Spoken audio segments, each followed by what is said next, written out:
Welcome to the Edge of Greatness podcast. So let's talk about somebody who's got like maybe a high anxiety before a big competition. How does that, I mean, obviously I'm assuming the breathing piece would be big for them to kind of slow them down.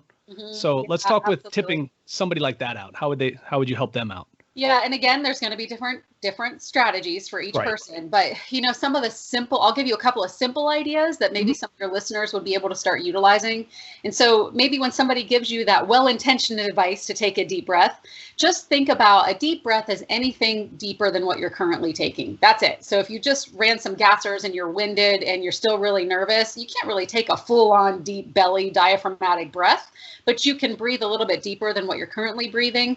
And so I usually tell people, 2 cues for it is to breathe lower and slower. So think about breathing from lower in your diaphragm, from wherever you're breathing right now. Just try to breathe a little bit lower from your lungs and then slower. Just try to slow down that breathing. And so if you can just lower and slower your breathing, that's going to help get you better under emotional control. So whether that anxiety is at its peak, because as we know from physiological and biochemical information and everything, the more we breathe from the top of our chest, the more anxiety happens, the more it impacts the effectiveness of our movement, right? If we look at motor learning, motor behavior, our muscles get tighter, tenser, the efficiency of our movement is slowed down, and then we know our body isn't functioning that well. We know that whether it's a conscious thought process or a subconscious, and then we start that anxiety breathing even more. So it becomes a vicious cycle.